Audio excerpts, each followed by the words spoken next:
Good Ninja, OG over here from Player Essence, and welcome to another video. Today we've got some awesome topics to get into, but before we get into that, guys, thank you so much for the likes. Let's keep it up, try to hit 500 likes for this video. Now with that out of the way, let's go ahead and get right into it. And we are starting off with Nintendo talking about Super Smash Bros. Ultimate, it being once again a brand new game, engaging more with esports and other things as well. So recently Nintendo's been talking a lot about Super Smash Bros. Ultimate for the Nintendo Switch. There's been a lot of talk before the game came out, well before the game came out, is if this is going to be a new game or is it going to be a port. And even with Nintendo continuing to say that it's a new game, we still have people saying that it's not a new game. So I'm going to talk about what Nintendo said here first, and then we're going to discuss this whole new game port thing, because I think there's a lot of people who don't know what a port compared to a new game is. So let's get into what Nintendo had to say first. Quote, "First, we did go into a lot of detail on Super Smash Bros. Ultimate, and we did that to make sure consumers across the globe really understood that this is a brand new Smash Bros. Game with every character from the past Smash Bros. Games included, with updates to the gameplay mechanics. It was very important to drive home that message. That said, the unique thing about Smash Bros. Is that it's a great couch co-op game for consumers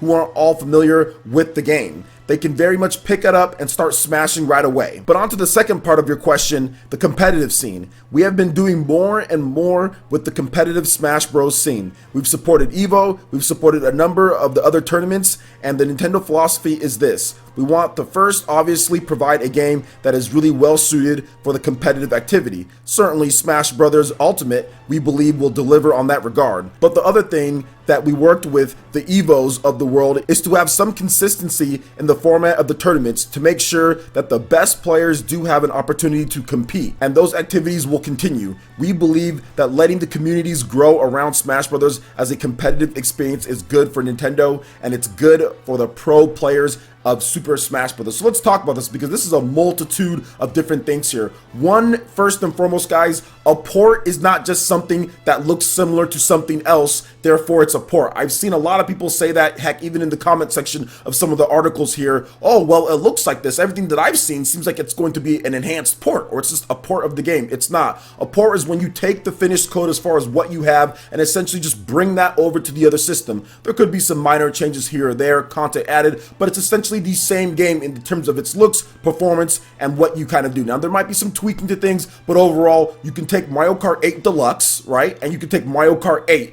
and you can compare those two games, and they look very similar because they are essentially the same thing. Now, you have enhanced resolution on Mario Kart 8 Deluxe. You do have some extra features, some gameplay tweaks here and there, but essentially it has the same font when you boot it up. It has the same netcode, has the same tournament structure. Everything's essentially the same with some tweaks here. If you compare Super Smash Bros. For Wii U compared to Super Smash Bros. Ultimate, you can clearly see that the art is completely redone for every single character, that the text, font, music, everything has been completely changed. The mechanics, in addition to that, have been changed from free-for-alls and to single-player matches. There's extra moves, and there's just so many other things that they've added to the experience that far outweigh what they've done, for example, with Hyrule Warriors Definitive Edition or with Mario Kart 8 Deluxe. It is nowhere near the same thing, as those games have the same font, same text, same mechanics, but just have some small increasements or some boosting of frame rates and things like that. Super Smash Bros. Ultimate, you can clearly tell from the graphical upgrade and to everything else that they've shown off so far that it is a brand new game. Otherwise, they wouldn't have completely rehauled everything.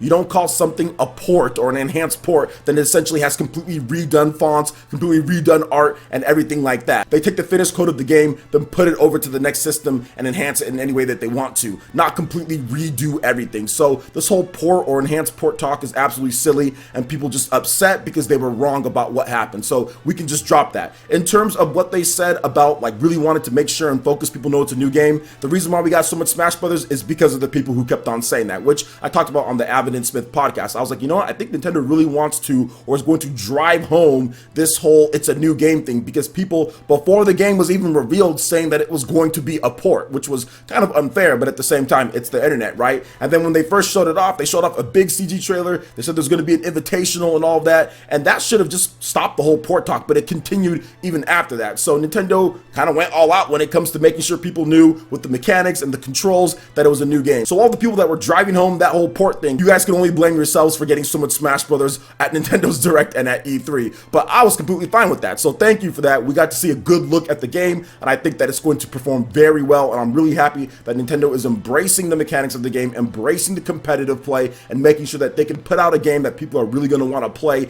at EVOs and at other tournaments, because I'm going to be competing in some of those tournaments as well. So what do you guys think about what Nintendo had to say here with Super Smash Bros. Ultimate? I would love to hear your thoughts in the comment section below. All right, now moving into the next topic here, we're going to be discussing the NieR developers wanting to make a Nintendo Switch port of the game, or at least they have interest. And I'm not going to go over the back and forth because I find this kind of somewhat ridiculous. I think that they're kind of joking, but a lot of you guys have been linking this article to me and been wanting me to talk about it, have asked me questions on my live stream, so I decided that, you know what, I'll discuss it at this point. So the developers of NieR at Platinum Games have stated back and forth kind of like they want to have a Switch port. We've talked about this before. They said, well, if somebody pays for it, they'll do it. Now they're talking about, hey, we really want a Switch port, and they're talking about what the fans want and all this stuff. So I think there was a little bit of bravado, a little bit of, okay, well, we'll see, or ask us, because they started saying weird things in the conversation. And like I said, I'll have it posted below in the links. You can check it out there. But they're like, hey, you know, there's a lot of people that say it on Twitter, or if you want a port, say it on Twitter. So essentially kind of jokingly saying, hey, you guys, nudge, nudge, port beg,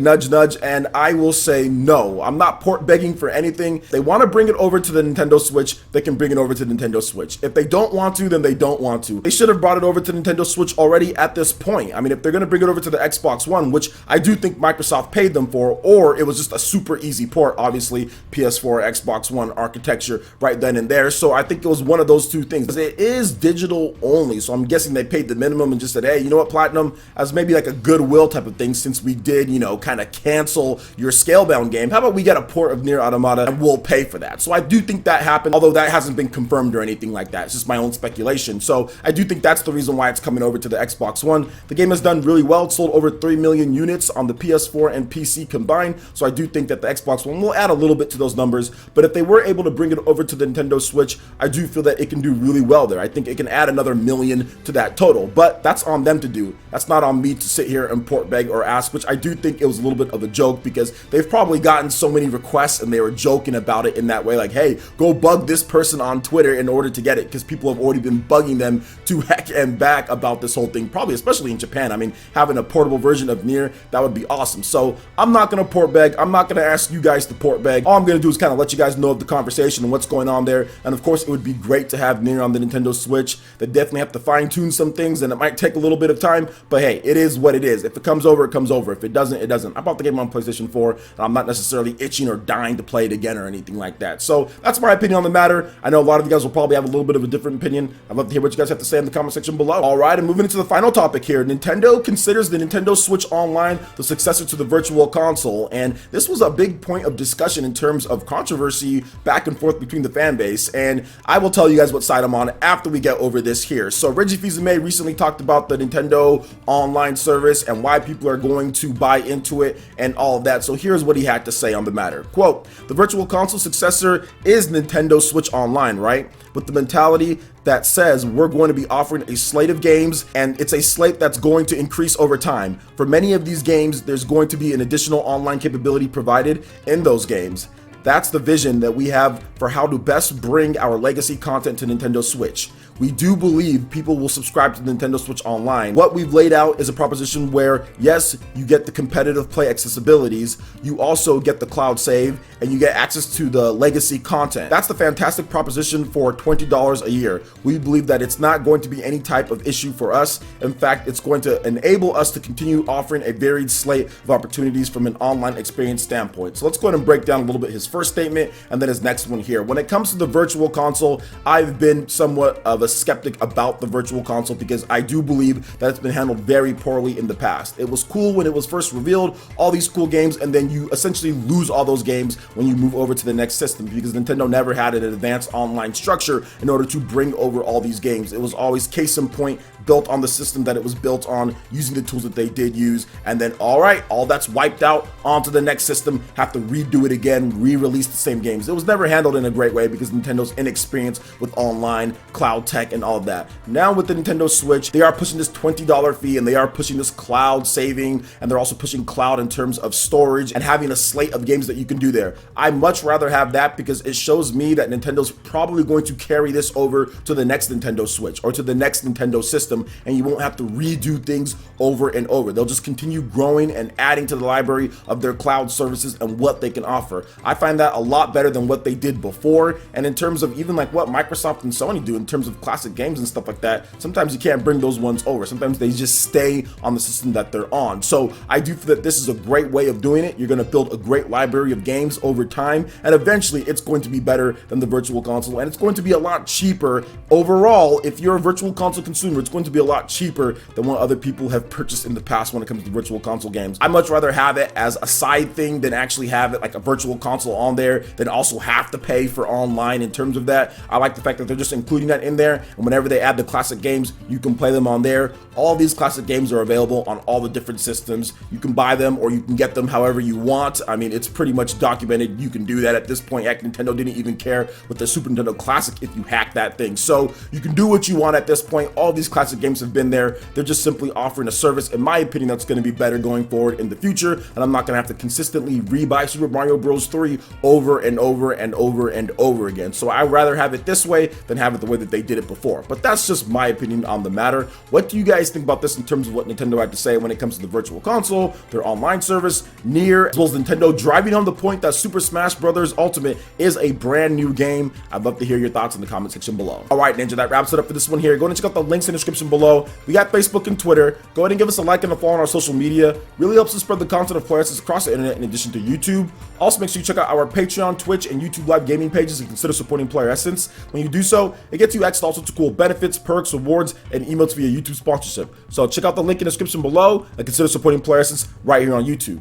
Hit that like button if you did like this video. Lets me know you guys want more content like this going forward in the future. And subscribe to Player Essence for the latest RPG, Japanese, and Nintendo gaming news. Thank you so much for watching, and we'll catch you, Ninja, for the next video. Peace.